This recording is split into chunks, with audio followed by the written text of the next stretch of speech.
আসসালামু আলাইকুম ওয়া ৰাহমাতুল্লাহি ওয়া বাৰাকাতুহু। প্ৰিয় দৰ্শক মণ্ডলী, আপোনালোকৰ ওচৰত আজি মই বিশেষ গুৰুত্বপূৰ্ণ ভিডিঅ' এটা আগবঢ়াইছোঁ। ইনশাআল্লাহ যদি ভিডিঅ'টো ভাল লাগে সকলোৱে শেষলৈ চাব বুলি মই আশা ৰাখিলোঁ। আৰু বৰ্তমান সময়ত আমি সকলো শুনিছোঁ, দেখিছোঁ যে ডুবাইত বানপানী হৈছে। আৰু এই কথাষাৰ আমি সকলো নিউজ চেনেলত শুনিছোঁ। আৰু এনেকুৱাকৈ বানপানী হৈছে, এনেকুৱাকৈ বৰষুণ আহিছে, বতাহ বৰষুণ আহিছে, বহুত ঘৰ দুৱাৰ ভাঙিছে, বহুতে অসুবিধাত আছে। মানুহে চলা ফুৰা কৰিব পৰা নাই, কাম কাজ কৰিবলৈ পৰা নাই, মছজিদসমূহত যাবলৈ পৰা নাই। আৰু আপোনালোকে স্ক্ৰীনশ্বট দেখি আছে যে ডুবাইত কেনেকুৱাকৈ পানী হৈছে আৰু কেনেকুৱা বানপানীয়ে দেখা দিছে। এনেকুৱা এখন শক্তিশালী টকা পইচা থকা দেশ, ডাঙৰ দেশ, ধনী দেশ, আজি সেই ধনী দেশত এনেকুৱা ভীষণ আজাবৰ সন্মুখীন হ'বলগীয়া হৈছে। আজি টকা পইচাৰো কাম দিয়া নাই। আৰু আল্লাহে কি কৰিব নোৱাৰে? আল্লাহে সকলো কুদৰতৱালা হয়, আল্লাহে পাৱাৰফুল আল্লাহ হয়। আজি ধনী দেশ এখনত আল্লাহে এনেকুৱা ভীষণ আজাবৰ সন্মুখীন কৰাই দিছে, মানুহে পেৰেচানিত পৰি গৈছে। আৰু আল্লাহে সময়ে সময়ে এনেকুৱা ভীষণ আজাবৰ সন্মুখীন মানুহক কৰায়। আৰু আমি শুনি আহিছোঁ, দেখিছোঁ, আমাৰ আগৰ পূৰ্বপুৰুষসকলেও এনেকুৱা ভীষণ আজাবত ভুক্তভোগী হৈছে। আৰু আমাৰ সন্মুখতো আমি দেখিছোঁ, আজি কেইবছৰমান আগত এটা ডাঙৰ ভীষণ আজাবৰ আমি সন্মুখীন হ'বলগীয়া হৈছে, যিটো কৰোণা মহামাৰীত আমি দেখিছোঁ।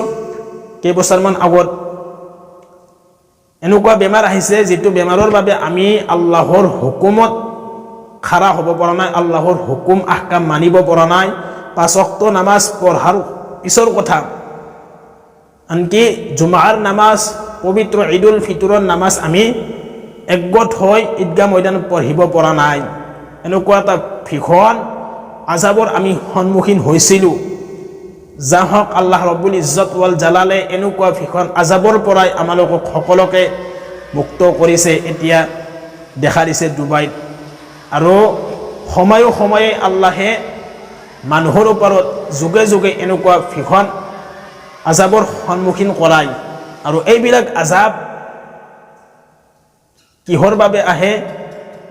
নিজৰ গুনাহৰ বাবে, নিজৰ অপকৰ্মৰ বাবে আল্লাহ ৰব্বুল ইজ্জত ৱাল জালালে মানুহৰ ওপৰত এনেকুৱা ভীষণ আজাববিলাক দি থাকে।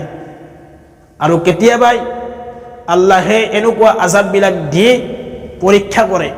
আৰু এই পৰীক্ষা কৰাৰ পিছত আমি কি কৰিব লাগিব? এনেকুৱা ভীষণ আজাব আহিলে আমি ধৈৰ্য ধৰিব লাগিব আৰু আল্লাহৰ ওচৰত ক্ষমা বিচাৰিব লাগিব, আল্লাহৰ ওচৰত পানা বিচাৰিব লাগিব।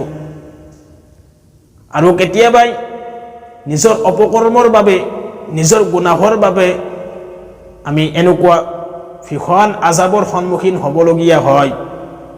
সেইকাৰণে আমি সকলোৱে যাতে এনেকুৱা আজাববিলাক দেখি সকলোৱে যাতে আমি নিজৰ জীৱনটো পৰিৱৰ্তন কৰি লওঁ, নিজৰ গুনাহক যাতে আমি ক্ষমা বিচাৰি লওঁ সময় থাকোঁতে।